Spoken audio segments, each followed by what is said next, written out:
కక్షంలోకి. So మనం ఈరోజు శ్రీమద్ భాగవతం 4వ స్కందం 29వ అధ్యాయం 26వ శ్లోకం నుంచి తీసుకుని 41వ శ్లోకం వరకు చర్చించుకోవడానికి ప్రయత్నిద్దాము. సో మంగళాచరణ చేసుకొని మొదలు పెడతాం. ఓం అజ్ఞానతిమిరాంధస్య జ్ఞానాంజనాశలాకయా చక్షురోన్మిళితం యేన తస్మై శ్రీగురవే నమః. శ్రీచైతన్యమనోభీష్టం స్థాపితం యేన భూతలే స్వయం రూపః కదా మహ్యం దదాతి స్వపదాంతికం. వందేహం శ్రీగురూన్ శ్రీయుతాపదకమలం శ్రీగురూన్ వైష్ణవాంశ్చ శ్రీరూపం సాగ్రజాతం సహగణ రఘునాథాన్వితాం తం సజీవం సాద్వైతం సావధూతం పరిజనసహితం కృష్ణచైతన్యదేవం శ్రీరాధాకృష్ణపాదాన్ సహగణ లలితా శ్రీవిశాఖాన్వితాంశ్చ. నమో ఓం విష్ణుపాదాయ కృష్ణప్రేష్ఠాయ భూతలే శ్రీమతే భక్తివేదాంత స్వామినితే నామినే. నమస్తే సారస్వతే దేవే గౌరవాణి ప్రచారిణే నిర్విశేష శూన్యవాది పాశ్చాత్యదేశతారిణే. నమో మహావదన్యాయ కృష్ణ ప్రేమ ప్రదాయతే కృష్ణాయ కృష్ణ చైతన్య నామినే గౌరత్విషే నమః. హే కృష్ణ కరుణా సింధు దీనబంధు జగత్పతే గోపేశ గోపికా కాంత రాధాకాంత నమోస్తుతే. తప్త కాంచన గౌరాంగి రాధే బృందావనేశ్వరి వృషభానుసుతే దేవి ప్రణమామి హరిప్రియే. నీలాచల నివాసాయ నిత్యాయ పరమాత్మనే బలభద్ర సుభద్రాభ్యాం జగన్నాథాయ తే నమః. వాంఛాకల్పతరుభ్యశ్చ కృపా సింధుభ్యైవ చ పతితానాం పావనేభ్యో వైష్ణవేభ్యో నమో నమః. జయ శ్రీకృష్ణ చైతన్య ప్రభు నిత్యానంద శ్రీ అద్వైత గదాధర శ్రీవాసాది గౌరభక్తవృంద. హరే కృష్ణ కృష్ణ కృష్ణ హరే హరే హరే రామ రామ రామ హరే హరే. హరే కృష్ణ. సో మనం చర్చించుకుంటున్నాము ఇక్కడ నారదముని మరియు ప్రాచీని బర్హి మధ్య చర్చ జరుగుతుంది. సో ప్రాచీని బర్హి కోరారు నారదుని, మీరు చెప్పిన ఈ పురంజనుడి కథ ఉపాఖ్యానం సో అంతగా నాకు అర్థం కాలేదు, నాకు వివరించి చెప్పండి, నాకు అర్థమయ్యే విధంగా తెలియజేయండి అని కోరారు. అందుకని నారదుని ఇప్పుడు ఆయన స్పష్టంగా పురంజనుడి ఉపాఖ్యానం యొక్క అసలు అర్థం ఏంటనేది ఆయన వివరించడం స్టార్ట్ చేశారు. సో మనం లాస్ట్ టైం చూసాము, ఆయన ఈ పురంజనుడు అంటే ఎవరో కాదు, ఒక జీవాత్మ, బద్ధ జీవాత్మ, నీలాంటి వాడు ఒకడు. ఈ కర్మబంధంలో చిక్కుకొని రకరకాల కర్మలు చేస్తూ ఈ భౌతిక ప్రపంచంలోనే ఎన్నో రకాల కష్టాలు పడే ఒక జీవాత్మ, నీలాంటి ఒక జీవాత్మ యొక్క కథే పురంజనుడి ఉపాఖ్యానం అని ఆయనకు తెలియజేసి, దాని తర్వాత ఇప్పుడు ఎలా జీవాత్మ ఎన్నో రకాల కర్మలు చేసుకుంటూ రకరకాల కష్టసుఖాలను అనుభవిస్తూ ఈ భౌతిక ప్రపంచంలో ఎలా ఉండిపోతుంది, సో దీని నుంచి ముక్తి పొందడం, అసలైన ఆనందాన్ని అనుభవించడం ఎలా సాధ్యం, ఏ మార్గం, ఈ మార్గాన్ని ఇక్కడ నారదముని ప్రాచీని బరికి సూచిస్తారనమాట. సో భక్తి ఒకటే మార్గం, మనము ఇవన్నీ దుఃఖాల నుంచి ముక్తులవ్వడానికి, ఈ భౌతిక ప్రపంచం నుంచి ముక్తులవ్వడానికి, భగవద్ధామానికి చేరుకోవడానికి అలా భక్తి చేసుకోవడం ఒకటే మార్గం. తద్వారానే మనం శాశ్వత రూపంగా ఆనందాన్ని, అనంతమైన ఆధ్యాత్మిక ఆనందాన్ని అనుభూతి చెందవచ్చు. ఇదంతా కూడా మనం భగవంతుడికి భక్తి చేసుకోవడం ద్వారా, సేవ చేసుకోవడం ద్వారానే సంభవం, మరి వేరే ఏ మార్గము లేదు అనే విషయాన్ని ఇక్కడ స్పష్టంగా నారదుని ఈరోజు మనం చర్చించుకుంటాము, ప్రాచీని బరికి తెలియజేస్తారు. ఎందుకంటే ప్రాచీని బరి ఇప్పటివరకు రకరకాల యజ్ఞాలు, కర్మకాండి యజ్ఞాలు చేసుకుంటూ ఎన్నో పశువుల్ని బలిస్తున్నారు. సో అందుకనే ఇక్కడ ఆయనకి సరైన మార్గదర్శనం నారదుని చేస్తారు. ఇలా మార్గదర్శనం చేయడానికే నారదుని పురంజని ఉపాఖ్యానం చెప్పారు. పురంజని ఉపాఖ్యానం చెప్పడానికి ఉద్దేశమే ఇది. ఎలాగైనా సరే ఈ వ్యక్తిని భక్తి మార్గంలోకి తీసుకొని రావాలి, ఇతన్ని భక్తుడిగా మార్చాలి అనే ఉద్దేశంతోనే నారదముని మొత్తం పురంజన ఉపాఖ్యానాన్ని వర్ణించారు. ఇప్పుడు ఇంకా కొన్ని విషయాలు చర్చిస్తారు ఇక్కడ. సో అవి చూద్దామంట. 26, 27 రెండు శ్లోకాలు ఒకేసారి ఉన్నాయి. యదాత్మానం అవిజ్ఞాయ భగవంతం పరం గురుం పురుషస్తు విసజ్జేత గుణేషు ప్రకృతే స్వదృక్ గుణాభిమాని సతదా కర్మాణి కురుతే వశః శుక్లం కృష్ణం లోహితం వా యథా కర్మాభిజాయతే. సో ఒక జీవాత్మ, ప్రతి జీవాత్మకి భగవంతుడు కొంచెం స్వతంత్రం అనేది ఇచ్చారు. సో ఆ జీవాత్మ ఆ స్వతంత్రాన్ని ఎలాగైనా వినియోగించుకునే అవకాశం ఉందన్నమాట. ఆ విధంగా అతను తన భాగ్యాన్ని నిర్ణయించుకోవచ్చు. నాకు మంచి భవిష్యత్తు ఉంటుందా, ఎటువంటి లేకపోతే ఎంతో బాధాకరమైన భవిష్యత్తు ఉంటుందా అనే విషయాన్ని గురించి ఈ స్వతంత్రాన్ని ఎలా ఉపయోగించుకొని ఎలాంటి నిర్ణయాలు ఒక జీవాత్మ తీసుకుంటుందో దాన్ని ఆధారపడి ఉంటుంది దాని మీద. కానీ ఎప్పుడైతే ఒక వ్యక్తి జీవాత్మ మర్చిపోతాడో భగవంతుడు అనేవాడు ఒకడు ఉన్నాడు అనేసి మర్చిపోయి ఈ 3 గుణాల చేత ప్రభావితమై జీవిస్తాడో అప్పుడు ఈ విధంగా అతను ఈ 3 గుణాల ద్వారా ప్రభావితమై నేను ఈ శరీరాన్ని అని ఆలోచిస్తూ ఈ శరీరం కోసమే అన్ని రకాల కార్యాలను చేస్తాడు.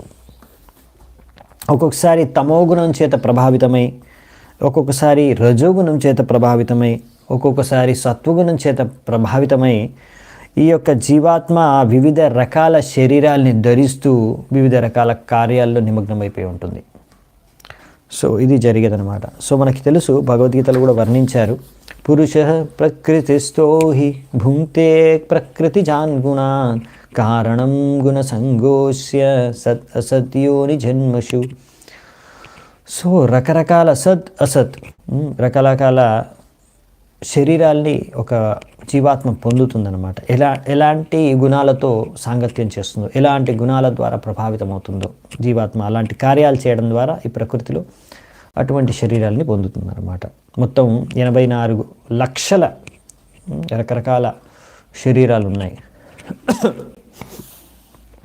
సో ఈ విధంగా ప్రతి జీవాత్మకి ఒక కొంచెం స్వతంత్రం ఇచ్చారు, స్వదృక్. సో ఈ స్వతంత్రం అంటే తను నేను బాగుపడడానికి, అతను ఒక జీవాత్మ బాగుపడడానికి ఒక మంచి మార్గాన్ని ఎన్నుకొని ముందుకెళ్ళడానికి భగవంతుడు ఒక కొంచెం స్వతంత్రం ఇచ్చారు ప్రతి జీవాత్మకి. సో ఈ జీవాత్మ ఈ స్వతంత్రాన్ని దుర్వినియోగం చేసుకొని భగవంతుడిలాగే నేను అవ్వాలని కోరుకోవడమే పెద్ద అపరాధం. ఎందుకంటే జీవాత్మ చాలా అణువు అంటే చాలా చిన్నది, భగవంతుడు విభు చాలా పెద్ద. ఎప్పటికీ కూడా జీవాత్మ భగవంతుడితో సమానంగా అవ్వలేదు, భగవంతుడితో ఒక్కటిగా అవ్వలేదు, భగవంతుడిలాగా అన్ని కార్యాలు చేయలేదు. ఈ విషయాన్ని అర్థం చేసుకోలేక జీవాత్మ తనకున్న కొంచెం స్వతంత్రాన్ని దుర్వినియోగం చేసుకొని నేను కూడా ఈ ఈశ్వరుడిని అవుతాను, నేను కూడా భగవంతుడిని అవుతాను అనేసి భగవంతుడి సేవను త్యాగం చేసేసి ఈ యొక్క ప్రయత్నంలో ఈ యొక్క భౌతిక ప్రపంచానికి వచ్చేస్తుంది. సో ఈ విధంగా మనము చూస్తాము. అప్పుడప్పుడు ఎవరైనా పనిచేసే వాళ్ళు కూడా కంపెనీలో బాస్ని వదిలేస్తారు. వీడి కింద పనిచేసేది ఏంటి, వీడు నెలకింత జీతం ఇస్తాడు, నేనే నా సొంత బిజినెస్ స్టార్ట్ చేసేసుకుంటే దీనికన్నా చాలా డబ్బులు సంపాదించుకోవచ్చు అనేసి అప్పుడప్పుడు అలా ఒక ఎంప్లాయీ కానీ సేవకుడు కానీ తన బాస్ని, ఓనర్ని వదిలేసి సొంత బిజినెస్ పెట్టుకుంటాడు. అప్పుడు ఒక రిస్క్ ఉంటుంది, అతను సక్సెస్ అవ్వచ్చు, ఫెయిల్ అవ్వచ్చు. ఒక్కొక్కసారి సక్సెస్ అవుతాడు, బాగా సంపాదించుకుంటాడు, తన బాస్ కన్నా కూడా దానికి సమానంగా లేకపోతే ఆయనకన్నా ఎక్కువ కూడా సంపాదించుకునే అవకాశాలు ఉన్నాయి.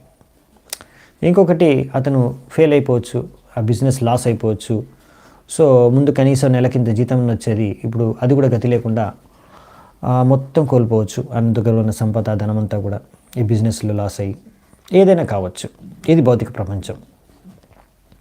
కానీ ఈ ఆధ్యాత్మిక ప్రపంచంలో ఇక్కడ భగవంతుడు ఆయనతో కూడా ఇలాగే పోటీ పడేసి ఒక వ్యక్తి బయటికి వెళ్ళేసి భగవంతుడి సేవను వదిలేసి ఒక జీవాత్మ ఈ భౌతిక ప్రపంచంలోకి వచ్చి ఎంత ప్రయత్నించినా కానీ ఎప్పటికీ కూడా భగవంతుడికి సమానంగా కార్యాలు ఈ జీవాత్మ చేయలేదు. ఇక్కడ ఈ జీవాత్మ 100% లాస్ అన్నమాట, 100% విఫలమైపోతుంది. సో అందుకనే ఇది తేడా అన్నమాట. ఒక వ్యక్తి అనుకోవచ్చు, అదేంటి నేను భగవంతుడికి ఎందుకు సేవ చేయాలి, నేను నా ఇష్టం వచ్చినట్టు నా ఇంద్రియాలని భోగించుకొని నేనే ఈశ్వరుడిని, నేనే అన్నిటిని నియంత్రించి భగవంతుడిలాగా నేనే అన్ని సృష్టించగలను, దానికి కావాల్సిన శక్తి నేను సంపాదించుకుంటాను, లేకపోతే దానికి కావాల్సిన ప్రయత్నాలు నేను చేస్తాను అనేసి ఒకవేళ వ్యక్తి అనుకుంటే ప్రయత్నిస్తే అతనికి తప్పకుండా విఫలం అనేది ఎదురవుతుంది. అతను విఫలం అవుతాడు. ఎందుకంటే అది ఎప్పటికీ కూడా సంభవం కాదు. భగవంతుడితో సమానంగా మనం అయిపోవడం, లేకపోతే భగవంతుడితో ఒక్కటైపోవడం, ఇలా మాయావాదులు అనుకుంటారు. మేము భగవంతుడితో ఒక్కటైపోయి భగవంతుడితో సమానంగా అయిపోయి భగవంతుడే అయిపోతాం, భగవంతుడు విలీనం అయిపోయి. కానీ ఇది సంభవం కాదు. ఇలా అనుకోవడమే ఇదంతా మనోకల్పితం అనమాట. ఇలా ఎవరైనా అనుకుంటారనుకోండి, నేను భగవంతుడితో ఒకటైపోయాను, నేను భగవంతుడితో సమానమైపోయాను ఎవరైనా అనుకుంటే వాళ్ళు ఇంకా భౌతిక బంధనంలోనే ఇరుక్కొని ఉన్నారు అనే విషయాన్ని మనం గ్రహించవచ్చు. 28వ శ్లోకంలో చూద్దాం. శుక్లాత్ ప్రకాశ్య భూయిస్తాల్ లోకాన్ ఆప్నోతి కర్హిచిత్ దుఃఖోదర్కాన్ క్రియాయాసాంస్ తమశోకోత్కటాన్ క్వచిత్. ఈ విధంగా ఏ వ్యక్తులైతే సత్వగుణంలో స్థితమై ఉన్నారో వాళ్ళు వైదిక శాస్త్రాల అనుసారంగా కార్యాలు చేస్తూ ఉంటారన్నమాట, పుణ్యకార్యాలు. తద్వారా వాళ్ళు ఏంటంటే పైలోకాలకు వెళ్తారు, స్వర్గలోకాలకు వెళ్ళి అక్కడ దేవతలతో నివసించే అవకాశం వాళ్ళకి లభిస్తుంది. ఎవరైతే రజోగుణం చేత ప్రభావితమయ్యారో వారు రకరకాల కార్యాలు చేసి ఈ మర్త్యలోకం, ఇక్కడే మనుషులుండే లోకంలోనే వాళ్ళు మళ్ళీ జన్మిస్తారు, ఇక్కడే కార్యాలు చేస్తూ మళ్ళీ మనిషి జీవనం సాగిస్తారు. అలాగే ఎవరైతే తమోగుణం చేత ప్రభావితమై కార్యాలు చేస్తారో అటువంటి వాళ్ళు చాలా నిమ్న ప్రాణుల యొక్క శరీరాలు ప్రాప్తిస్తాయంటే పశువుల శరీరాలు ఇలా ప్రాప్తించి అక్కడ ఎన్నో రకాల కష్టాలని భోగిస్తారు. సో ఇక్కడ మనకి చెప్పారు సత్వగుణం అంటే పైలోకాలకు వెళ్తారంటే ఎక్కడెక్కడ బ్రహ్మలోకం, తపోలోకం, జనలోకం, మహర్లోకం ఇవన్నిటికీ. ఎవరైతే ఎక్కువగా రజోగుణం చేత ప్రభావితమైతే వాళ్ళు భువర్లోకం ఈ లోకాల్లో ఉంటారు. ఇక తమోగుణంలో ఉండేవాళ్ళు అతల వితల సుతల తలాతల మహాతల రసాతల పాతాల ఈ అన్ని లోకాలకు వెళ్తారంట. సో ఈ విధంగా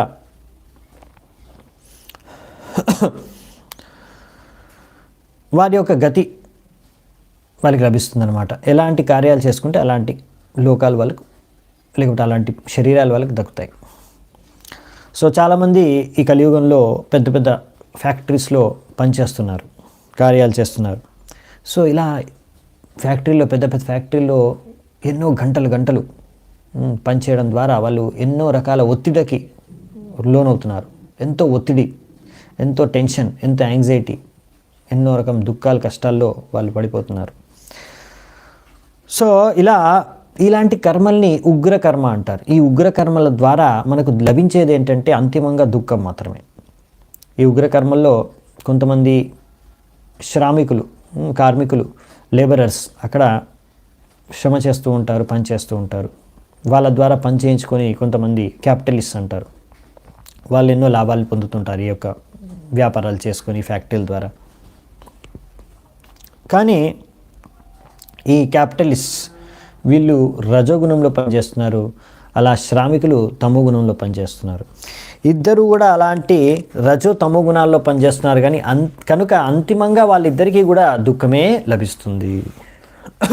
అందుకనే జనాలకు అర్థం కావట్లేదు, ఎందుకు అశాంతి ఉంది, ఎందుకు ఇంత టెన్షన్ ఉంది, ఎందుకు మనసు ఇంత విచలితం అవుతుంది, ఎందుకు ఇంత నేను మానసిక ఆవేదన, అన్ని రకాల మానసిక రోగాల్ని నేను భరించాల్సి వస్తుంది విషయాలు. ఎందుకంటే వాళ్ళు ఎక్కువగా రజోగుణం మరియు తమోగుణం చేత ప్రభావితమై కార్యాలు చేస్తున్నారు కనుక. ఒకవేళ సత్వగుణం చేత కార్యాలు చేశారనుకోండి, వాళ్ళు లైక్ కొంతమంది కర్మిలు, జ్ఞానిలు, వాళ్ళు ఏంటంటే వేదిక శిక్షణ, వేదిక శాస్త్రాల అనుసారంగా వారు కార్యాలు చేయడం కారణంగా వాళ్ళు పైలోకాలకు వెళ్తారని మనం చెప్పుకున్నాము. ఇంకా అంటే ఈ కర్మిలు అలా వెళ్తారు, రకరకాల కర్మకాండి కార్యక్రమాలు, పుణ్యకార్యాలు చేసి వాళ్ళు స్వర్గలోకాలు ఇంకా పైలోకాలకు వెళ్ళిపోతారు. ఇంకా జ్ఞానిలు వచ్చేసి వాళ్ళు మహా అంటే బ్రహ్మంలోకి వెళ్ళి విలీనం అవ్వగలుగుతారు. కానీ ఇవన్నీ కూడా ఈ భౌతిక ప్రపంచంలోనే. బ్రహ్మంలో విలీనమైపోయినా మళ్ళీ వాళ్ళు పతనమైపోతారు, ఎందుకంటే అది శాశ్వతంగా వాళ్ళు అక్కడ ఉండలేరు. కనుక ఇవన్నీ కార్యాలు, ఇవన్నీ మార్గాలు, కర్మయోగ, జ్ఞానయోగ, ఇవన్నీ మార్గాలు కూడా, ఇంకా లేకపోతే ఇంద్రియ తృప్తి, ఈ మార్గాలన్నీ కూడా మనని ఈ భౌతిక ప్రపంచం నుంచి బయటికి ముక్తి ప్రసాదించలేవు, మనకు అసలైన ఆనందాన్ని కూడా ప్రసాదించలేవు. సో 29వ శ్లోకంలో ఏమి ఇచ్చారంటే, క్వచిత్ పుమాన్ క్వచిచ్చ స్త్రీ క్వచిన్నో భయం అందధీ దేవో మనుష్యస్తిర్యగ్వా యథా కర్మ గుణం భవః. ఇలా తమోగుణం చేత సంపూర్ణంగా ప్రభావితమై ఈ ప్రకృతిలో ఈ జీవాత్మ ఒక్కొక్కసారి పురుష శరీరాన్ని ధరిస్తుంది, ఒక్కొక్కసారి ఫీమేల్ అంటే ఆడ శరీరాన్ని ధరిస్తుంది, కొన్నిసార్లు ఆడ మగ కాని శరీరాన్ని ధరిస్తుంది, ఒక్కొక్కసారి మనిషి శరీరాన్ని, ఒక్కొక్కసారి దేవతా శరీరాన్ని, ఒక్కొక్కసారి పక్షి శరీరాన్ని, ఒక్కొక్కసారి పశువు శరీరాన్ని, ఇలా రకరకాల శరీరాలు ధరించుకుంటూనే పోతుంది. ఈ విధంగా భ్రమణ చేస్తూ ఉంటుంది రకరకాల శరీరాలు ఈ భౌతిక ప్రపంచంలో జీవాత్మ. ఈ విధంగా రకరకాల శరీరాలన్నీ కూడా రకరకాల ఈ 3 గుణాల యొక్క ప్రభావితం ద్వారా జీవాత్మ ధరిస్తూ ఉంటుందన్నమాట. యాక్చువల్లీ జీవాత్మ అసలైతే ఆత్మ అనేది ఆధ్యాత్మికం, ఇది భౌతికం కాదు, ఇది ఆధ్యాత్మికం, చిన్మయం, స్పిరిచువల్, మెటీరియల్ కాదు. కానీ అయినా కానీ ఇక్కడ ఈ జ్ఞానం అంధకారంలో జ్ఞానం లేకపోవడం, సరైన జ్ఞానం లేకపోవడం, అన్నీ మర్చిపోవడం కారణంగా ఈ యొక్క 3 గుణాల ప్రభావితం ద్వారా, మాయ ద్వారా సో ఈ జీవాత్మ మర్చిపోయిందనమాట. నేను ఆత్మని అనే విషయాన్ని మర్చిపోయి నేను ఈ శరీరాన్ని, భౌతిక దేహాన్ని అనుకొని జీవిస్తుందనమాట. నేను మెటీరియల్ అనుకుంటుంది, కానీ యాక్చువల్లీ ఆత్మ స్పిరిచువల్. సో ఇలా జరిగింది అంటే, ఇప్పుడు సూర్యుడు ఉంటాడు, అవునా, సూర్యుడు నుంచి ఎన్నో కిరణాలు వస్తాయి. సూర్యుడి కిరణాల్లో మీరు చూస్తారు కదా, పార్టికల్స్ ఉంటాయి, చిన్న చిన్న పార్టికల్స్. సో ఈ యొక్క మబ్బులు, మేఘాలు అప్పుడప్పుడు మన కంటి నుంచి సూర్యుడు చూడకుండా అవి కప్పేస్తాయి. సో అప్పుడు ఒక్కొక్కసారి మేఘాలు కప్పేయడం ద్వారా సూర్యుడు ఉన్నా కానీ మనకు కొంచెం అంధకారంగా అనిపించవచ్చు, లేకపోతే తక్కువ లైట్ రావచ్చు. ఎందుకంటే చాలా సూర్య కిరణాలని ఈ యొక్క మేఘాలు కప్పేసాయి అన్నమాట. అవి సూర్యుడిని ఎప్పుడు కప్పేలేవు, సూర్యుని ఏమీ చేయలేవు. ఇవన్నీ కూడా మనము చూడలేకపోతున్నాము అవి సూర్యుడిని, ఈ మేఘాల కారణంగా. కానీ సూర్యుడు ఉన్నాడు. సో అలా కొన్ని సూర్యకిరణాలని కప్పేస్తున్నాయి. సో ఈ సూర్యకిరణాలు, అందుకనే మనము సూర్యకిరణాలు లేవు కనుక మనం చూడలేకపోతున్నాం, వెలుతురు లేదు. కానీ ఎప్పుడైతే ఈ యొక్క మేఘాలు వెళ్ళిపోతాయి అక్కడి నుంచి, అప్పుడు మళ్ళీ సూర్యకిరణాలు కనిపిస్తాయి మనకి, అప్పుడు సూర్యుడిని చూడొచ్చు, వెలుతురు కూడా వస్తుంది. సో అలాగే అన్నమాట. ఇప్పుడు మాయ ద్వారా, ఈ అంధకారం, అజ్ఞానం ద్వారా మన యొక్క చేతన, అజ్ఞానం అంతా కప్పి ఉందన్నమాట. అందుకే మనకి ఏమీ అర్థం కావట్లేదు ఈ విషయం. సో ఎప్పుడైతే ఈ మాయ, అంధకారం అనేది వెళ్ళిపోతుందో అప్పుడు మనం స్పష్టంగా ఈ విషయాన్ని అర్థం చేసుకోవచ్చు. మనం ఆత్మ అని, భగవంతుడితో మనకున్న సంబంధాన్ని మనం గ్రహించవచ్చు. సో ఇలా మాయని అతిక్రమించడం ఎలా, అది చాలా కష్టమైన పనేం కాదు, చాలా కష్టం. కానీ మనము భక్తి మార్గాన్ని అనుసరిస్తే అప్పుడు మనం ఎంతో సులభంగా ఈ మాయని అతిక్రమించవచ్చు. మాయని మనము అతిక్రమించవచ్చు అనే విషయాన్ని, లేకపోతే చాలా చాలా కష్టం అనే విషయాన్ని కృష్ణుడు భగవద్గీతలో స్పష్టంగా చెప్తారు. దైవీ ఏషా గుణమయి మమ మాయా ప్రపద్యతే మమ మాయా ధురత్యతే మామేవ ఏ ప్రపద్యంతే మాయాం ఏవాం తరంతితే. దైవీ ఏషా గుణమయి. దైవీ ఏషా గుణమయి అంటే ఈ 3 గుణాలతో కూడుకున్న ఈ యొక్క ప్రకృతి చెప్తున్నారు, ఇది నా యొక్క శక్తే. సో దీన్ని దాటడం చాలా కష్టం. కానీ ఎవరైతే నాకు సంపూర్ణంగా శరణాగతులైపోతారో వాళ్ళు ఎంతో ఈజీగా ఈ యొక్క భవసాగరాన్ని లేకపోతే ఈ యొక్క మాయా శక్తిని వాళ్ళు అతిక్రమించగలరు, దాటగలరు అని ఇక్కడ మనకి భగవంతుడు కృష్ణుడు స్వయంగా చెప్తున్నాడు. సో ఇదొక్కటే మార్గం అన్నమాట. సో మనము ఇలా భక్తి చేసుకోవాలి. ఎలా భక్తి చేసుకోవాలి? మన కృష్ణదాస్ కవిరాజ్ గోస్వామి చెప్తున్నారు, చైతన్య చరితామృతంలో, తాతే కృష్ణ భజే కరే గురుర సేవన మాయా జాలే చూటే పాయ కృష్ణేర చరణ. తాతే కృష్ణ భజే కరే గురుర సేవన మాయా జాలే చూటే పాయ కృష్ణేర చరణ. తాతే కృష్ణ భజే, మనం కృష్ణుడికి భజన ఎలా చేసుకోవాలి? గురువుకి సేవ చేసుకొని, గురువు యొక్క మార్గదర్శనంలో మనం భగవంతుడికి భక్తి చేసుకోవాలి, గురువుకి సేవ చేసుకొని. ఆ విధంగా గురువు యొక్క మార్గదర్శనంలో భగవంతుడికి సేవ చేసుకోవడం ద్వారా మాయాజాలే చూటే, మాయాజాలం నుంచి మనము బయటపడతాం. మాయాజాలంలో ఇప్పుడు విరుక్కొని ఉన్నాం మనము. మాయాజాల చూటే, అక్కడి నుంచి మనకి చూట్ అంటే అక్కడి నుంచి మనకి ముక్తి లభిస్తుంది. మాయాజాలం నుంచి ముక్తి లభిస్తుంది. పాయ కృష్ణేర చరణం, మనకి కృష్ణుడి యొక్క పాదపద్మాలు లభిస్తాయి. సో ఇది మనకు మన ఆచార్యులు చెప్తున్నారు. నెక్స్ట్ 2 శ్లోకాలు చూద్దాం. 30-31. క్షుత్పరీతో యతా దీనః సారమేయో గృహం గృహం చరన్ విందంతి యద్దిష్టం దండం మోడనమేవ వా తథా కామాశయో జీవ ఉచ్ఛవచ్చాపతా భ్రమన్ ఉపర్యదో వా మధ్యేవ యాతి దిష్టం ప్రియా ప్రియం. ఇక్కడ ఒక జీవాత్మని కుక్కతో పోల్చారు. ఎందుకంటే కుక్కతో పోల్చారు చూద్దామంట. కుక్కలాగే, అచ్చు కుక్కలాగే అప్పుడప్పుడు ఈ జీవాత్మ ఆకలితో దాహంతో బాధపడుతూ ప్రతి ఇంటింటికి వెళ్ళి అడుక్కుంటుందంట. ఎలాగైతే కుక్క అడుక్కుంటుందో, నాకు కొంచెం ఆకలి అవుతుంది, కొంచెం ఫుడ్ కావాలని. సో ఈ విధంగా ఆ కర్మ ప్రకారం, కర్మానుసారంగా ఆ కుక్కకి ఒక్కొక్కసారి, అంటే జీవాత్మ కూడా అలాగే ఒక్కొక్కసారి మంచి ఎవరైనా బాగా వాళ్ళకి ఫుడ్ ఇవ్వచ్చు, ఆహారం ఇవ్వచ్చు, లేకపోతే ఒకరు తరిమి కొడతారు, లేకపోతే ఒక్కొక్కసారి కొంచెం అల్పాహారం దొరుకుతుంది. సో కర్మానుసారంగా జీవాత్మకి, ఆ కుక్కకి ఎంత ఆహారం దొరుకుతుంది.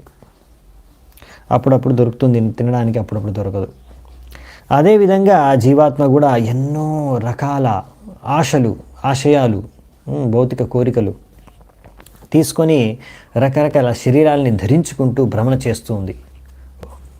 సో ఇన్ని శరీరాలు ఎందుకున్నాయంటే, భౌతిక దేహాలు ఎన్నిగానే ఉన్నాయి ఎందుకంటే, ఎన్ని వెరైటీస్ ఎందుకంటే, జీవాత్మకు అనేక రకమైన కోరికలు ఉన్నాయి భోగించడానికి. సో అన్ని కోరికలను పూర్తి చేసుకోవడానికి భగవంతుడు ఇన్ని రకాల శరీరాలని సృష్టించారు. జీవాత్మల అన్ని శరీరాలని భ్రమిస్తూ రకరకాల కోరికలు పూర్తి చేసుకోవడానికి ప్రయత్నిస్తుంది.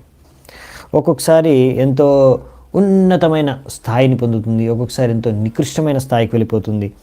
అలా ఒక్కొక్కసారి జీవాత్మ స్వర్గానికి వెళ్ళిపోతుంది, ఒక్కొక్కసారి నరకానికి వెళ్ళిపోతుంది. ఇలా ఒక్కొక్కసారి మర్త్యలోకంలోనే ఉండిపోతుంది. ఈ విధంగా భ్రమణ చేస్తూ ఉంటుందంట జీవాత్మ, కుక్కలాగా. సో ప్రభుపాల ద్వారా ఇక్కడ రాస్తున్న తాత్పర్యంలో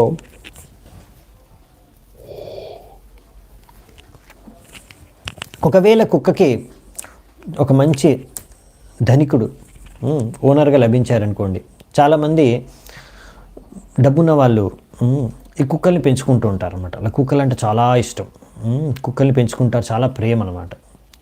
అఫ్కోర్స్ వాళ్ళు పొద్దున మధ్యాహ్నం ఆవుని ఇంకా మిగతా ప్రాణుల్ని కోసుకొని తింటారు, అక్కడ వాళ్ళపైన ప్రేమ లేదు వాళ్ళకి. కానీ ఇక్కడ మాత్రం కుక్క అంటే చాలా ప్రేమ. చాలాసార్లు సమస్య ఏంటంటే అమెరికాలో కూడా ఇలా ఉందన్నమాట కల్చరు. ఎందుకంటే వాళ్ళతో పాటు ఒకరు ఉంటారనమాట, ఫ్యామిలీలో అందరూ వదిలేసి వెళ్ళిపోతారు ముసలోళ్ళు అయిపోయిన తర్వాత. సో ముసలితనంలో ఒంటరిగా ఉంటారు ఒక్కరే. సో ఆ టైంలో డబ్బు చాలా ఉంది, ఏం చేస్తారు, వాళ్ళ ఆవిడ చనిపోయింది, లేకపోతే వాళ్ళ భర్త చనిపోయాడు, పిల్లలందరూ ఎక్కడో వెళ్ళిపోయారు, ఎవరు వాళ్ళతో పాటు ఉంటారు, ఎవరు వాళ్ళు పట్టించుకోవట్లేదు. ఇక వాళ్ళు అనుకుంటారు ఈ కుక్కే విశ్వాసనీయమైన జంతువు, సో ఎవరితోనో ఒకరితో ప్రేమ ఆదాన ప్రదానం చేయాలి. సో భగవంతుడితో ప్రేమ ఆదాన ప్రదానం చేయకపోతే కుక్కతోనే ఆదాన ప్రదానం చేస్తారనమాట. ఇక కుక్కనే ప్రేమిస్తారు, కుక్కతోనే జీవిస్తారు, కుక్కతోనే పడుకుంటారు, కుక్కనే తింటారు, కుక్కతోనే తింటూ ఉంటారు. అది వాకింగ్కి వెళ్తే దాని వెనకాల వాకింగ్ కూడా వెళ్తారు. అంటే వీళ్ళు వాకింగ్ అని వెళ్తారు కానీ యాక్చువల్లీ దానికోసం అనమాట. సో కుక్క అప్పుడప్పుడు ఎక్కడైనా ఆగి మలమూత్రం త్యాగం చేయాలంటే వీళ్ళు వెయిట్ చేస్తారనమాట. ఇంకా అమెరికాలో రూల్ ఏంటంటే మీరు ఎక్కడ పడితే అక్కడ మీ కుక్క మలమూత్రం త్యాగం చేస్తుంది అనుకోండి రోడ్డు మీద, అది మీరే క్లీన్ చేయాలన్నమాట. మరి కుక్క అయితే క్లీన్ చేయదు కదా. సో అలా చాలామంది ఏంటంటే వాళ్ళు క్లీన్ చేసి ఎక్కడ పడితే అక్కడ పడేయలేరు. సో వాళ్ళు ఒక బ్యాగ్ కూడా పట్టుకొని వెళ్తారనమాట. ఆ బ్యాగ్లో ఏముంటుందంటే ఇలా కుక్క మలమూత్రం త్యాగం చేస్తే దాన్ని క్లీనింగ్ చేసే మెటీరియల్ అనమాట. వాళ్ళు బాగా క్లీన్ చేసి రోడ్డు, అలా ఎంతో డబ్బున్న వాళ్ళు ఇలా కుక్క యొక్క మలమూత్రం క్లీన్ చేస్తున్నారు రోడ్డు మీద. ఇది వాళ్ళ బతుకు. సో ఇదన్నమాట, ఇంత డబ్బు ఉండి కూడా అలా ఒక మంచి డబ్బున్న వాళ్ళు ఓనర్ దొరికారనుకోండి, కుక్క రాజాలాగా జీవించవచ్చు. మంచి ఆహారం దొరుకుతుంది, మంచిగా దానికి మలమూత్రం కూడా క్లీన్ చేసే ఒక జనాలు దొరుకుతారు. సో అలా ఒక్కొక్కసారి మంచి పరిస్థితులు ఉండొచ్చు. చాలా కుక్కలు, వీధి కుక్కలు ఉంటాయి, చూస్తారా మీరు, ఎన్నో వీధి కుక్కలు ఉంటాయి. ఆ వీధి కుక్కలు ఏంటంటే ఎక్కడ పడితే అక్కడ ఉంటాయి, వాటికి సరైన ఆహారం దొరకదు, ఎవరితోనంటే వాటితో దెబ్బలు తింటాయి, కొట్టుకుంటాయి, ఒకసారి యాక్సిడెంట్లో చచ్చిపోతాయి. సో దిక్కులేని చావు కూడా చేస్తాయి. సో అలా చాలా కుక్కలు కూడా ఉంటాయి. సో అలాగే జీవాత్మ కూడా ఒక్కొక్కసారి మంచి పరివారంలో, మంచి ధనికుల పరివారంలో జన్మించవచ్చు, మంచి ఆహారం తినొచ్చు, మంచి భోగైశ్వర్యాలని భోగించవచ్చు. ఒక్కొక్కసారి జీవాత్మ కర్మానుసారంగా పేదరికంలో పుట్టొచ్చు, లేకపోతే రకరకాల రోగాలతో జన్మించవచ్చు, లేకపోతే రకరకాల కష్టాలు ఇరుక్కుపోవచ్చు. సో ఈ విధంగా ఒక మనిషి జీవితాన్ని కుక్కతో పోల్చారు. సో అందుకని ఒక తెలివైన వ్యక్తి ఒకవేళ నేను కుక్కగానే జీవించాలి, ఎలాగో నేను నా జీవితం కుక్క లాంటిదే అన్నప్పుడు, అలా ఎవడి కిందో కుక్క అవడం కన్నా, ఎవరి కుక్కగానో మారడం కన్నా మనము భగవంతుడి యొక్క కుక్కగా మారాలి. కృష్ణుడి యొక్క కుక్క, కృష్ణాస్ డాగ్, ప్రభుపాల్ వారు ఇక్కడ చెప్తున్నారు, మనం భగవంతుడి కుక్కను అవుదాం. ఎలాగో కుక్క జీవితమే జీవించాలి, అయితే నేను భగవంతుడికి కుక్కగా జీవిస్తాను, భగవంతుడి యొక్క కుక్కగా జీవిస్తాను, ఎవడి కుక్కగా నేను ఎందుకు జీవించాలి అని అనుకొని. ఎందుకంటే ఒకవేళ మీరు భగవంతుడి యొక్క కుక్క అయిపోయారనుకోండి, మీకు శాశ్వతంగా ఆనందమే ఆనందం, అసలైన ఆనందాన్ని అనుభవించవచ్చు. సో ఈ విధంగా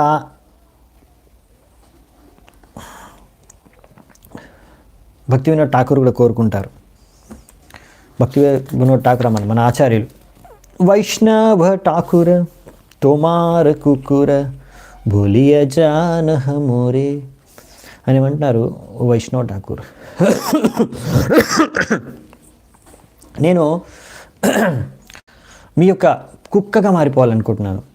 ఎందుకంటే ఈ విధంగా మీ కుక్కగా ఉంటే మీ ఇంట్లో అలాగా మీరు పడేసిన ప్రసాదం తీసుకొని, మీరు ఇచ్చిన ప్రసాదం తీసుకొని నేను హాయిగా భగవంతుడి కీర్తన భజన వినుకొని నేను హాయిగా ఉండొచ్చు, భక్తి చేసుకోవచ్చు. సో ఒక వైష్ణవుడు ఇంట్లో కుక్కగా మారడానికి చాలా బెటర్ పొజిషన్, అది కోరుకుంటున్నారు భక్తి వినోద్ ఠాకూర్ కూడా. సో ఈ విధంగా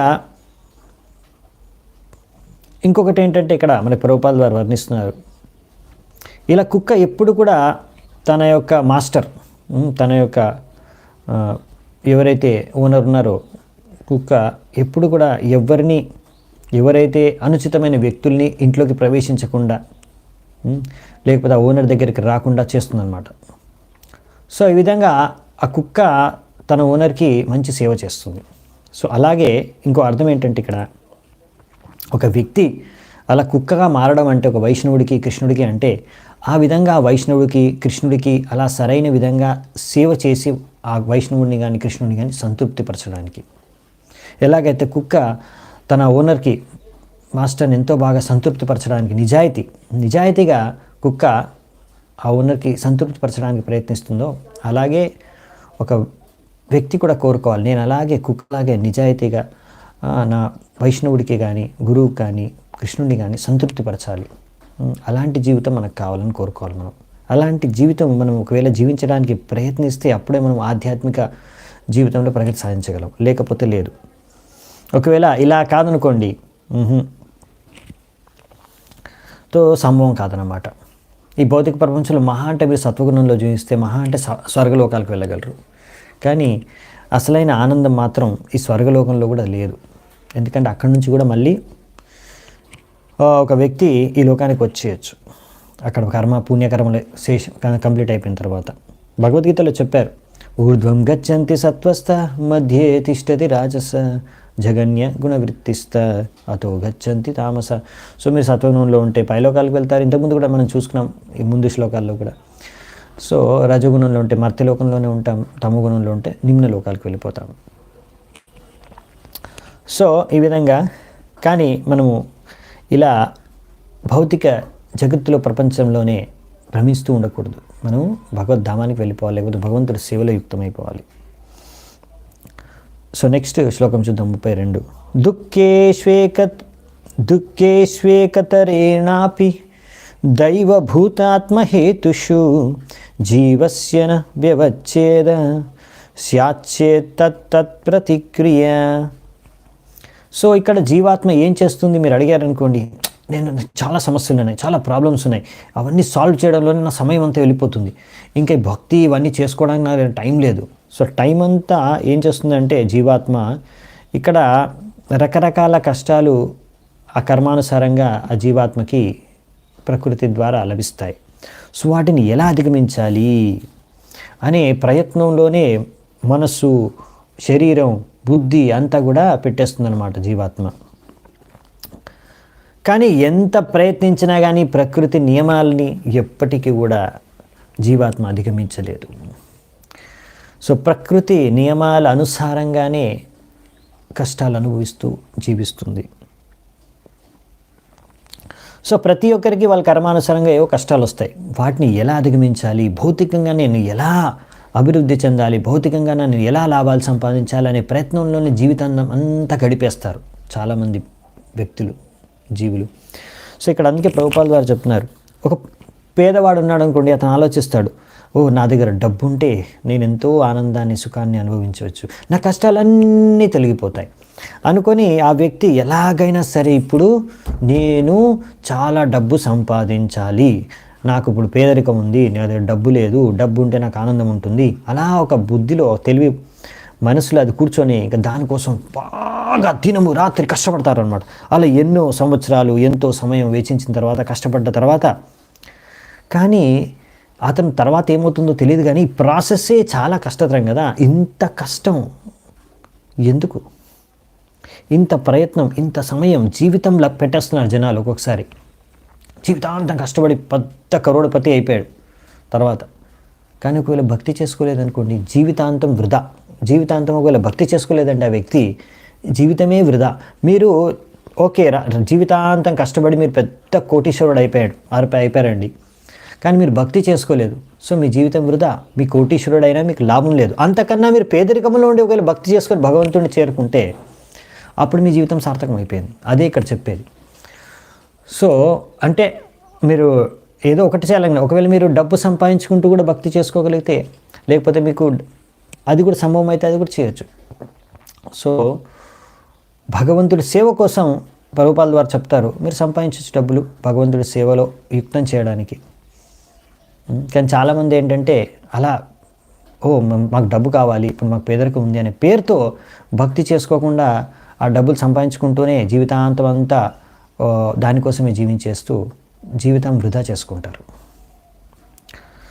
అందుకనే మనకు ఇక్కడ శాస్త్రాల్లో చెప్పారు, అందుకే మీరు విలువైన మానవ సమయాన్ని, మానవ జీవితంలో ఈ విలువైన సమయాన్ని మీరు కృష్ణ భావనామృతం, ఎలాగైనా మనం కృష్ణ భావనామృతం అవ్వడానికి ప్రయత్నించాలంట.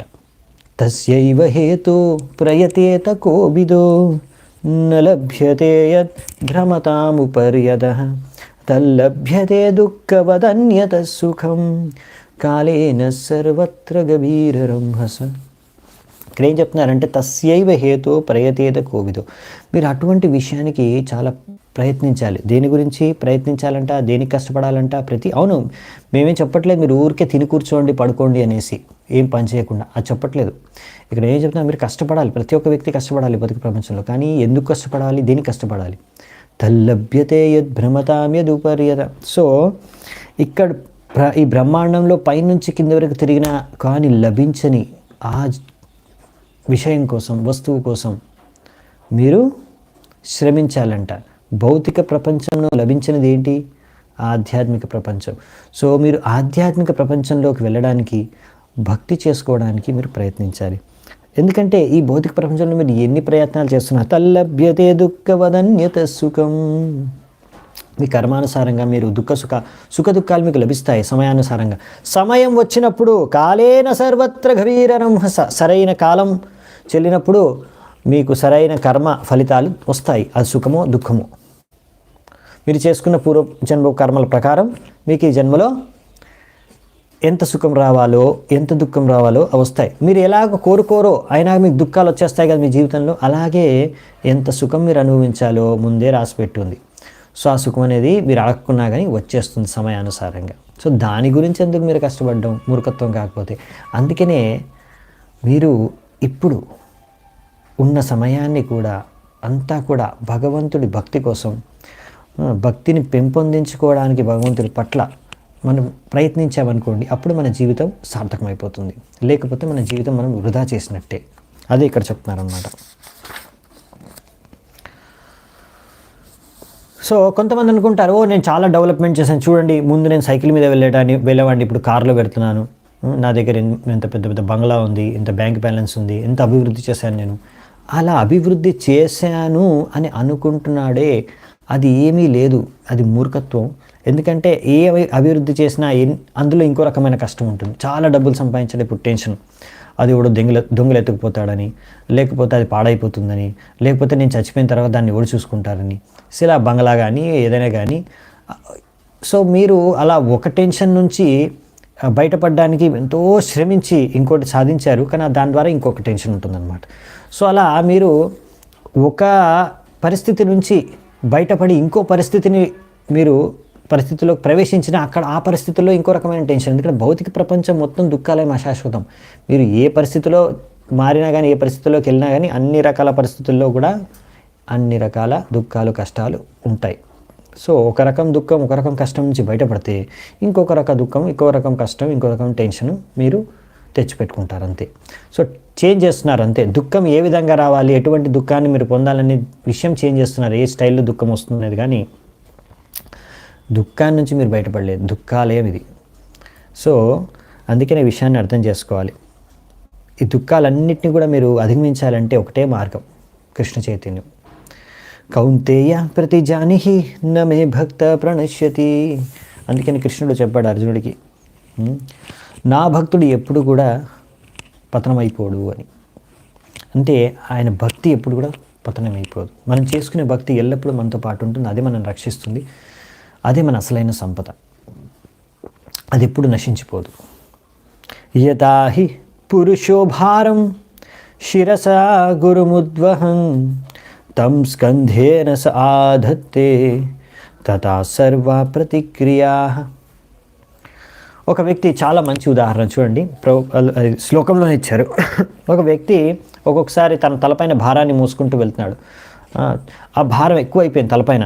అప్పుడు అతను ఏం చేస్తాడు, ఓ చాలా భారీగా ఉందే అనేసి తను అది తలపై నుంచి తీసి భుజం మీద పెట్టుకుంటాడంట. సో తలపై ఉన్న భారాన్ని తీసి భారం తగ్గించుకోవడానికి భుజం పైన పెడుతున్నాడు. ఆ విధంగా ఇప్పుడు భుజం మీద పెట్టినాక అమ్మయ్య కొంచెం భారం తగ్గింది అని అనుకుంటున్నాడు. ఈ విధంగా నేను భారాన్ని తగ్గించుకున్నాను అని అనుకుంటున్నాడు వ్యక్తి. కానీ ఇలా ఒక చోట నుంచి తలపైన ఉన్న భారాన్ని తీసి భుజం మీద పెట్టినంత మాత్రాన మీ భారం తగ్గిపోలేదు, చోటు మారిందంతే. ఇప్పటివరకు తలపైన భారంగా ఉంది, ఇప్పుడు భుజం పైన భారంగా ఉంటుంది. సో ఇక్కడ భౌతిక ప్రపంచంలో జనాలు చేసే ప్రయత్నం అటువంటిది. నేను పేదరికంలో ఉన్నాను, నేను ధనవంతుడిని అయిపోతే నా దుఃఖం వెళ్ళిపోతుంది అని ఎంతో ప్రయత్నం చేస్తున్నారు, ఎంతో కష్టపడుతున్నారు, కష్టాన్ని అనుభవిస్తున్నారు, ఎంతో కష్టపడుతున్నారు. సో ఆ కష్టాన్ని చూడట్లేదు, వాళ్ళు ఎంత కష్టపడుతున్నాను నేను అనే విషయాన్ని గమనించట్లేదు. తర్వాత అర్థం చేసుకుంటారు, అయ్యో ఒక టెన్షన్ నుంచి బయటపడ్డాను కానీ ఇంకొక టెన్షన్ ఇప్పుడు, ముందు డబ్బులు లేవని టెన్షన్, ఇప్పుడు డబ్బులు ఉన్నాయి కాబట్టి టెన్షన్. దాన్ని ఎలా కాపాడుకోవాలి, దాన్ని నేను చచ్చిపోయిన తర్వాత ఎవడు దాన్ని కాపాడుతాడు. సో ఈ విధంగా టెన్షన్ అనమాట, అది ఇంకో టెన్షన్. సో ఒక టెన్షన్ నుంచి బయటపడితే ఇంకొక టెన్షన్. సో మనకు ఉన్నదంతా కూడా డబ్బు కానీ సమయం కానీ అన్నీ కూడా మనం భగవంతుడి సేవలో యుక్తపరిస్తే అప్పుడు మన టెన్షన్ నుంచి ముక్తులమైపోతాం. సో ఈ విధంగా ఇక్కడ ప్రభుపాల్ వారు ఎన్నో ఉదాహరణలు రాస్తున్నారు తాత్పర్యంలో. ఒకసారి ఇలా మనం ఆధునిక యుగంలో మేము ఎంతో ఆధునిక ప్రగతి సాధిస్తున్నాము, ఎంత ప్రగతి సాధించాము చూడండి, మాకు కార్లు, ఎన్ని కార్లు వచ్చాయి, ఇప్పుడు పెద్ద పెద్ద కార్లు, మంచి మంచి కార్లు, పెద్ద పెద్ద రోడ్లు వేశారు దానికోసం. అయినా కానీ ట్రాఫిక్ జామ్లు, రకరకాల సమస్యలు ఎదుర్కోవాల్సి వస్తుంది, అవునా? సో మనం అనుకున్నాము మన దగ్గర కారు ఉంటే, రోడ్డు ఉంటే మనం ఫాస్ట్గా వెళ్ళిపోవచ్చు అని, కానీ ట్రాఫిక్ జామ్. అందరు కార్లు కొనేసుకున్నారు, రోడ్డు చిన్నదైపోయింది, మళ్ళీ రోడ్డు వెడల్పు చేసుకోవాలి, మళ్ళీ ఇల్లులు కొట్టాలి, మళ్ళీ రోడ్డు వెడల్పు చేసుకున్న తర్వాత మళ్ళీ కొన్ని సంవత్సరాల తర్వాత ఆ రోడ్లు కూడా నిండిపోతాయి, మళ్ళీ ట్రాఫిక్ జామ్, ఎయిర్ పొల్యూషన్. దాని ద్వారా ఎయిర్ పొల్యూషన్ అంటే మొత్తం గాలి, మనం ఇప్పుడు సరైన గాలి పీల్చుకోలేకుండా పోతున్నాం. సో ఈ విధంగా అన్ని రకాల సమస్యలు అన్నమాట. ఒక సమస్యను పరిష్కరించుకోవడానికి ఒక సమాధానం, ఒక పరిష్కార మార్గాన్ని వెతుక్కుంటే ఆ పరిష్కార మార్గమే ఇంకొక సమస్యకు కారణమైపోతుంది. ఇది ఆధునిక ప్రగతి అన్నమాట. ఆధునిక ప్రగతి అంటే ఒక సమస్య నుంచి పరిష్కారం పొందడానికి ఇంకో సమస్యను సృష్టించడం, ఇది ఆధునిక ప్రగతి. సో మరి అసలైన పరిష్కార మార్గం ఏంటి? అన్ని రకాల సమస్యల నుంచి ముక్తి పొందాలంటే భగవంతుడికి భక్తి చేసుకోవడం, ఇంకా భగవంతుడిని మనం ఆశ్రయించడం, ఆయన్ని మనల్ని రక్షించమని కోరుకోవడం. ఎందుకంటే చూడండి, భగవంతుడి సర్వశక్తిమంతుడు, ఆయన తలుచుకుంటే మనకు అన్ని రకాల సమస్యల నుంచి మనం బయటపడేయచ్చు.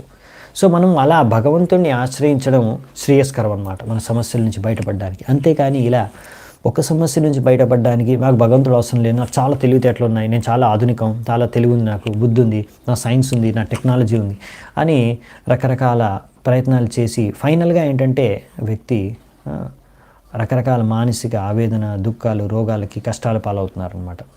సో ఒక రూపంలో వెళ్ళిపోయి ఇంకో రూపంలో అదే కష్టం వస్తుంది అంతే. కానీ అందులో లాస్ ఏంటంటే జీవితాంతం దానికోసం శ్రమ, అదంతా వేస్ట్ అయిపోయింది, వృధా. దానికోసం మనం ఇంత జీవితాన్ని వ్యర్థం చేసుకోకుండా భక్తి చేసుకుంటే ఎంతో లాభం పొందుతాము, ఆధ్యాత్మికంగా ఇంకా అన్ని విధాలుగా.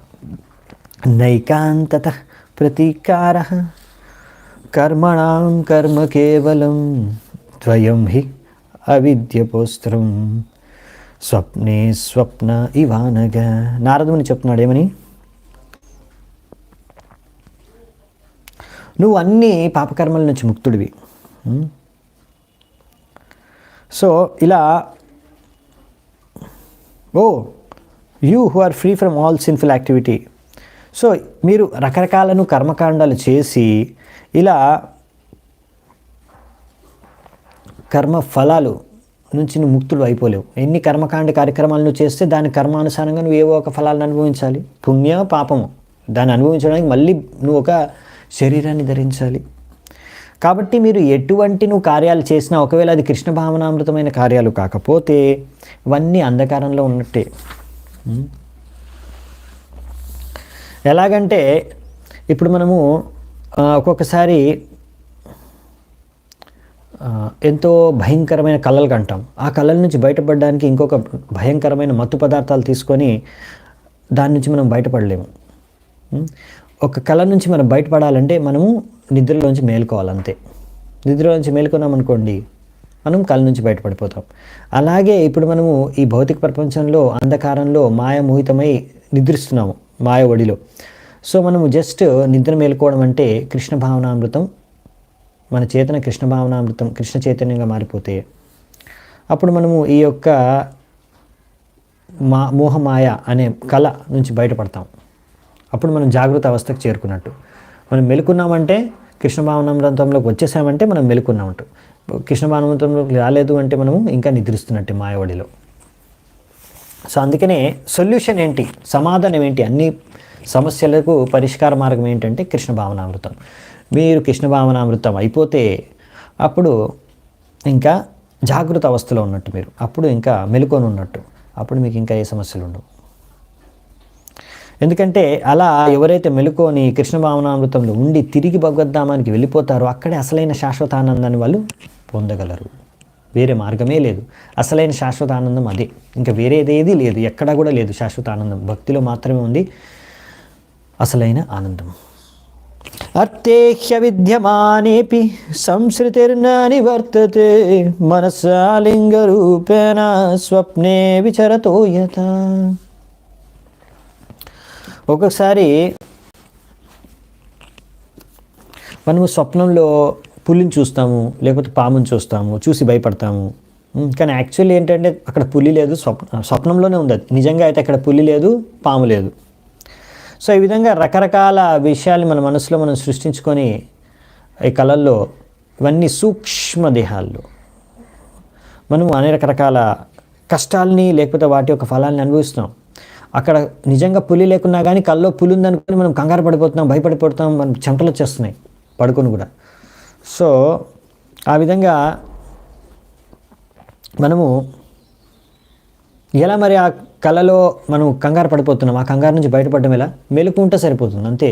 మెలకులోకి వస్తే సరిపోతుంది. అలాగే ఈ భౌతిక ప్రపంచంలో ఎన్నో కష్టాలు అనుభవిస్తున్నాం. ఆ కష్టాల నుంచి బయటపడడం ఎలా అంటే కృష్ణ భావనామృతాన్ని స్వీకరిస్తే సరిపోతుంది, ఇంకేం చేయాల్సిన అవసరం లేదు. మీరు అనుకున్నారనుకోండి, అరే కృష్ణ భావనామృతంలోకి వచ్చినా మాకు ఇంకా కష్టాలు ఉన్నాయంటే మీరు సరిగ్గా కృష్ణ భావనామృతం స్వీకరించలేదని, ఇంకా సరిగ్గా మెలుకోలేదు, ఇంకా సగం నిద్రిస్తున్నారు, సగం మెలుకొని ఉన్నారు. సంపూర్ణంగా మెలుకోవాలి.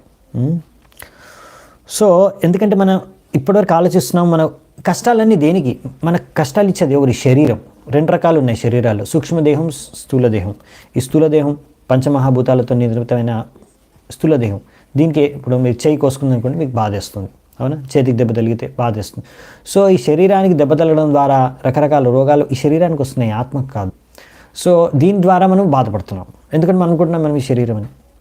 అలాగే ఈ కల్లో కూడా మనం రకరకాల కంగారు, టెన్షన్ ఇవన్నీ కల్లో కూడా వస్తున్నాయి. ఎందుకంటే అవన్నీ కూడా మన సూక్ష్మదేహం, మనసు, బుద్ధి, అహంకారం, ఇవన్నీ ఆ యొక్క శరీరం ఈ విషయాల్ని అనుభవిస్తూ మనం బాధపడుతున్నాం. ఎందుకంటే మనం అనుకుంటున్నాం మన మనసు, బుద్ధి, దేహం లేకపోతే అహంకారం ఈ శరీరం అని, అందుకే బాధపడుతున్నాం. మనం ఎప్పుడైతే ఈ యొక్క చేతన నుంచి బయటపడతామో, మనం ఆత్మ అనే విషయాన్ని సంపూర్ణంగా మనకు అర్థమవుతుందో, సాక్షాత్కారం అవుతుందో, అప్పుడే ఈ దుఃఖాల నుంచి మనం బయటపడగలం. ఎందుకంటే దుఃఖాలన్నీ కూడా భౌతిక దేహం, ఆధ్యాత్మిక దేహానికి సంబంధించి కాదు. ఇవన్నీ భౌతిక దేహానికి, స్థూల లేకపోతే సూక్ష్మ శరీరానికి సంబంధించినవి. సో అందుకనే ఎలా మరి మనం తెలుసుకునేది, ఎలా మనకు అర్థమయ్యేది మనం ఆత్మ శరీరం కాదు అని? ఆత్మ చేయవలసిన కార్యాల్లో నిమగ్నమై ఉన్నప్పుడు ఆత్మ ఏం కార్యాలు చేయాలి అంటే కృష్ణ చైతన్యంలో కృష్ణుడికి సేవ, భక్తి, ప్రేమపూర్వకమైన భక్తి చేసుకున్నారనుకోండి. మీరు కృష్ణుడికి సేవ చేసుకుంటే ఆ సేవ ద్వారా, కృష్ణుడు చేసుకునే సేవ ద్వారా మీరు మెల్లిగా అర్థం చేసుకోగలరు, నేను ఆత్మని, నేను శరీరాన్ని కాదు అని. ఇది అర్థమయ్యేది ఎప్పుడు అంటే ఎప్పుడైతే మనం సంపూర్ణంగా భక్తి కార్యాల్లో నిమగ్నమైపోయి ఉంటాము, అప్పటి వరకు కాదు, వేరే మార్గమే లేదు. అదే ఇక్కడ మనకి స్పష్టంగా చెప్తున్నారన్నమాట నారదుని నెక్స్ట్ శ్లోకాల్లో 36, 37.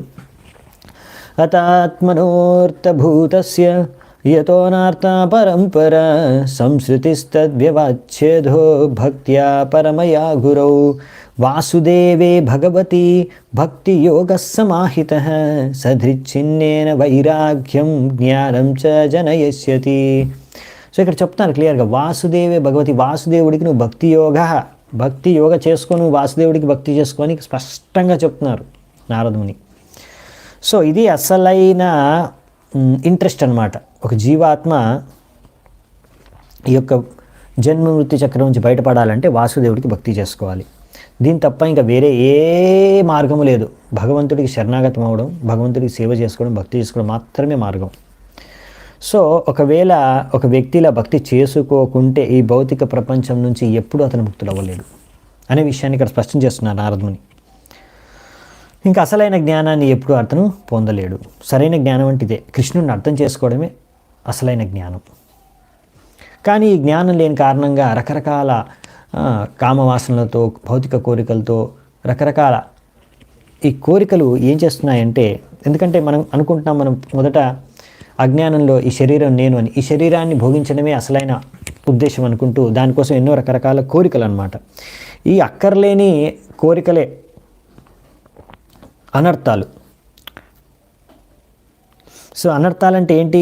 ఇవి అన్నీ ఇలాంటి భౌతిక కోరికలు ఇంద్రియ తృప్తికి ఆలోచనలు, భౌతిక కోరికలే అనర్థాలు.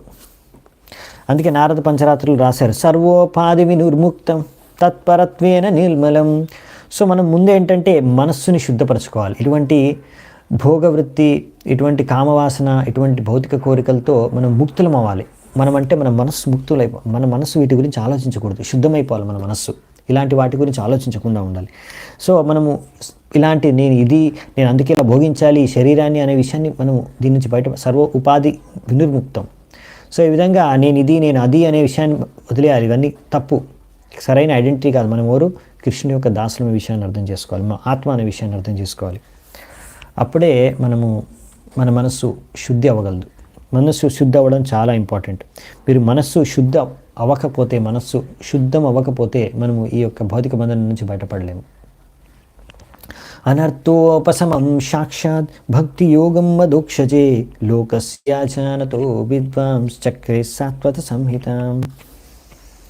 సో ఇదంతా ఎలా అవ్వగలదు? భౌతిక కష్టాల నుంచి, ఇలాంటి కోరికల నుంచి ముక్తులం అవ్వడం ఎలా, మనసు శుద్ధం అవ్వడం ఎలా అంటే ఇదంతా కూడా భక్తి మార్గమే. ఈ విషయాన్ని తెలియజేయడానికి, తెలపడానికి శ్రీమద్ భాగవతాన్ని రచించారు వేదవ్యాసులు నారదుని యొక్క ఆదేశానుసారంగా. అవునా?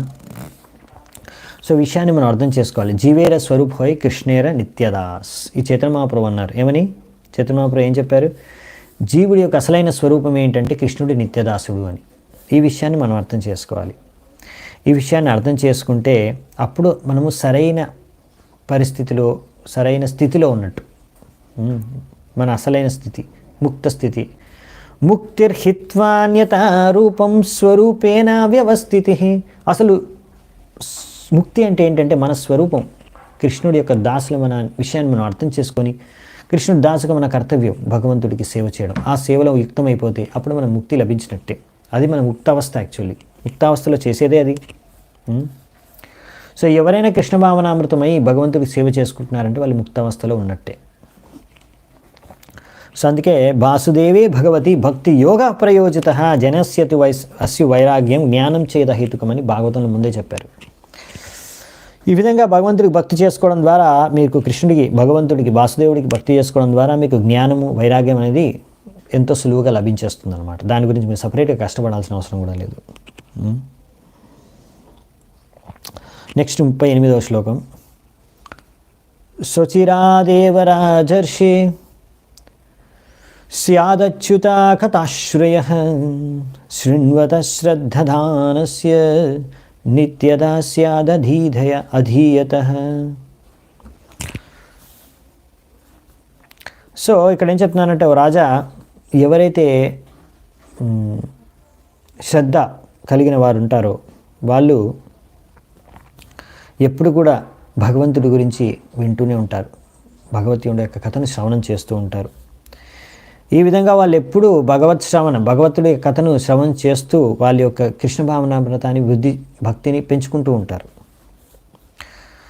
అలాంటి వారు త్వరలోనే కృష్ణుడితో ముఖాముఖి వాళ్ళకి దర్శనం జరిగిపోతుంది. అంటే ఎవరైతే భక్తిలో నిమగ్నమై రోజు కృష్ణుడి గురించి వింటున్నారో, శ్రవణం చేస్తున్నారో, ఇప్పుడు భాగవతం శ్రవణం మనం చేస్తున్నాం, ఇలా రోజు మనం భాగవత శ్రవణం చేస్తూ ఉంటే ఒకరోజు మనము భగవంతుడిని సాక్షాత్తు ముఖాముఖి దర్శనం చేసుకోవచ్చు అంట.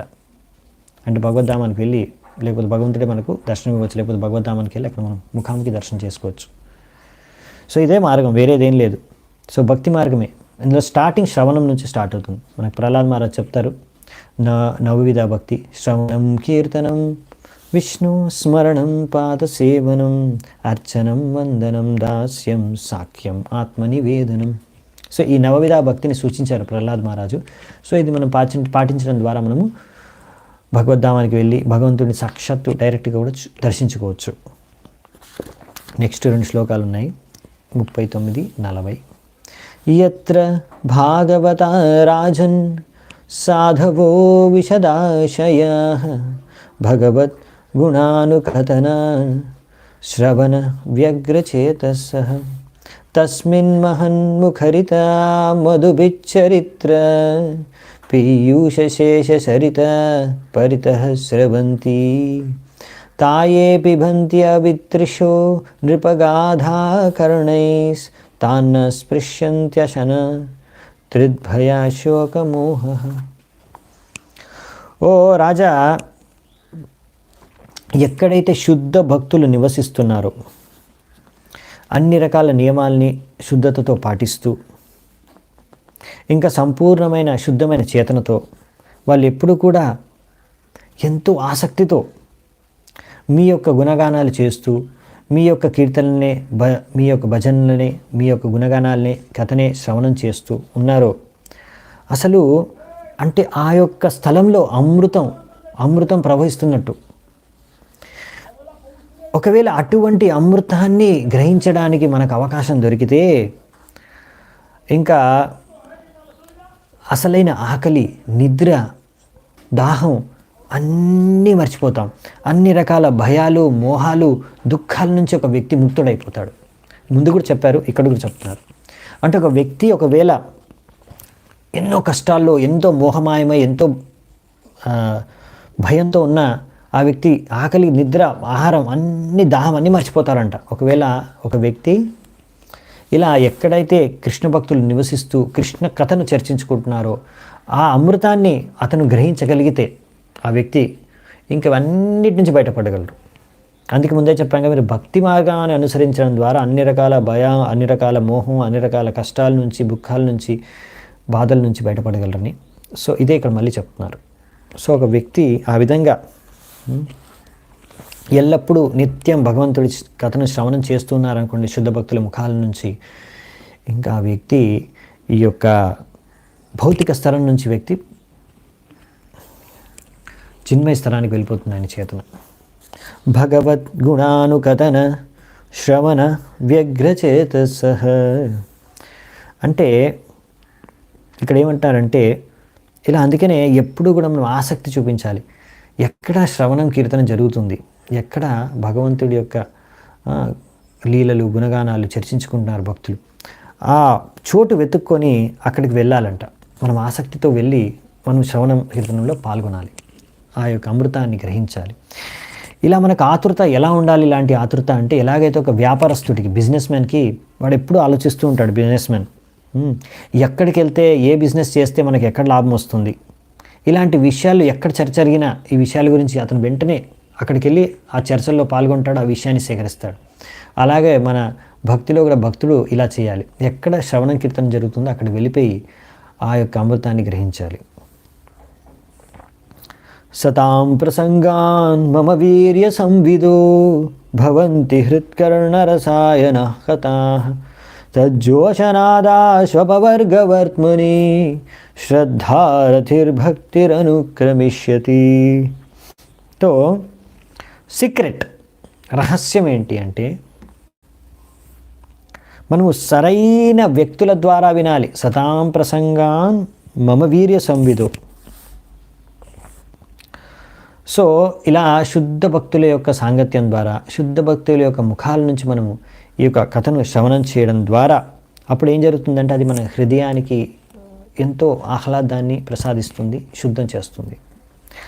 ఈ విధంగా మనము ఈ ముక్తి మార్గం వైపు, భక్తి మార్గంలో కూడా పురోగతి సాధిస్తాం, ఎదుగుతామన్నమాట. తద్వారా ఈ విధంగా మనము కంటిన్యూ చేస్తే మనం ఈ భక్తిలో స్థిరత్వం సాధిస్తాం, ఫిక్స్ అయిపోతాం భగవంతుడి యొక్క ఈ శ్రవణం కీర్తనంలో. అప్పుడు మన అసలైన భక్తి భగవంతుడి పట్ల మొదలవుతుంది. ఇప్పుడు మనం ప్రయత్నం చేస్తూ ఇలా చేస్తే, శ్రవణం కీర్తనలో పాల్గొంటే, కానీ అసలైన విషయం ఏంటంటే మనం భక్తుల ముఖాల నుంచి వినాలి. బయట టీవీల్లో, లేకపోతే సినిమాల్లో, లేకపోతే రకరకాల బయట ప్రొఫెషనల్ వాళ్ళు కూడా ఉంటారు.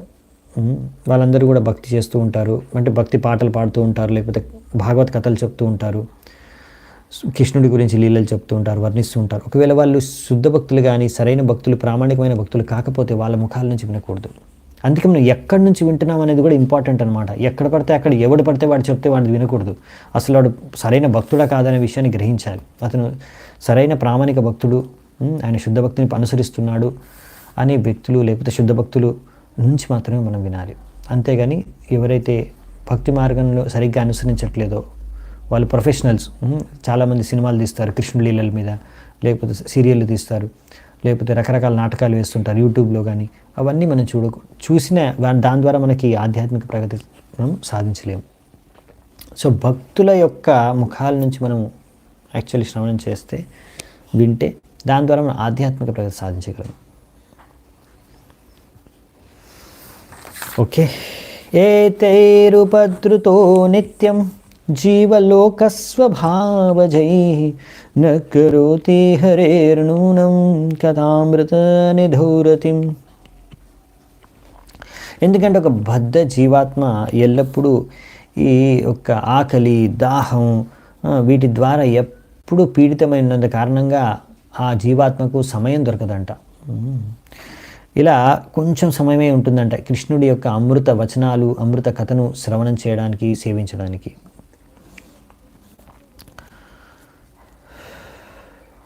సో అందుకని మనకు భక్తుల సాంగత్యం అవసరం. భక్తుల సాంగత్యంలో ఏంటంటే మనం భక్తి చేసుకోవడం అనేది మనకు సులువైపోతుంది. వాళ్ళ సాంగత్యంలో శ్రవణం, కీర్తనం ఇలా నవవిధ భక్తి చేసుకోవడం అనేది మనకు చాలా సులువైపోతుంది అనమాట. అందుకనే భక్తుల సాంగత్యం అనేది చాలా అవసరం. కొంతమంది నిర్జన భజన చేస్తూ ఉంటారు. నిర్జన భజన అంటే వాళ్ళు అనుకుంటారు, మాకు ఎవ్వరి సాంగత్యం అవసరం లేదు, మేము ఒంటరిగా కూర్చొని ఏకాంతంలో కృష్ణ భజన చేసుకుంటాము. అది చాలా ఉన్నతమైన భక్తులకు మాత్రమే, శుద్ధ భక్తులకు మాత్రమే అది వర్తిస్తుంది. కొత్తగా భక్తి మార్గంలో స్టార్ట్ అయిన వాళ్ళకి, కనిష్ఠులకి, వాళ్ళకి భక్తుల సాంగత్యం చాలా అవసరం. భక్తుల సాంగత్యంలోనే వాళ్ళు ప్రగతి సాధించగలరు భక్తి మార్గంలో. సో అప్పుడు ఎందుకంటే కొత్తగా కనిష్ఠ భక్తులకి వాళ్ళు ఇంకా ఆకలి, దాహం, ఇటువంటి మైథునం, ఇంకా నిద్ర, వీటన్నిటి ద్వారా వాళ్ళు ఇంకా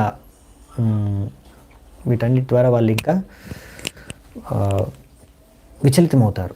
వీటన్నిటి ద్వారా వాళ్ళు ఇంకా ప్రభావితమై ఉన్నారు. సో అందుకనే వాళ్ళు ఇలా నిర్జన భజన చేసుకోవడం వాళ్ళకి శ్రేయస్కరం కాదు. అందుకే వాళ్ళు నిర్జన స్థానంలో కృష్ణ భావనామృతం చేసుకోవడం వల్ల కాదన్నమాట. అందుకనే కొంతమంది ఇలాంటి వాళ్ళు సహజీయ అంటారు కొంతమందిని. వాళ్ళు ఏమనుకుంటారంటే ఇలా శుద్ధ భక్తుల సాంగత్యం ఏం అవసరం లేదు, భక్తుల యొక్క సాంగత్యం ఏం అవసరం లేదు అనుకుంటారు. వాళ్ళకి ఇష్టం వచ్చినట్టు భక్తి చేసుకుంటారు. మేము ఆల్రెడీ శుద్ధ భక్తులు అనుకొని వాళ్ళు అలా వాళ్ళంతకు వాళ్ళు ప్రవర్తిస్తూ ఉంటారు. కానీ అన్ని రకాల నియమాల్ని ఉల్లంఘిస్తారు, 4 నియమాల్ని కూడా పాటించరు సరిగ్గా. కానీ మేము కూడా కృష్ణ భక్తులమని వాళ్ళు కూడా వాళ్ళు చెప్పుకుంటూ రకరకాల కృష్ణలీలల్ని వాళ్ళు ప్రదర్శిస్తూ ఉంటారు. సో వీళ్ళని సహజీయ అంటారనమాట. ఇలాంటివన్నీ నుంచి మనం దూరంగా ఉండాలి. ఇలాంటి వాళ్ళ దగ్గర నుంచి దూరంగా ఉండాలి. ఎందుకంటే ఎవరైనా వ్యక్తి 4 నియమాల్ని పాటించట్లేదు అయితే అతను మరి సరైన భక్తుడు కాదు. ఆ విషయాన్ని మనం అర్థం చేసుకోవాలి. ఈ శ్లోకంలో అదే చెప్పారు. ఓకే. సో మనము ఇక్కడే ఈ యొక్క చర్చను ముగిద్దామంట.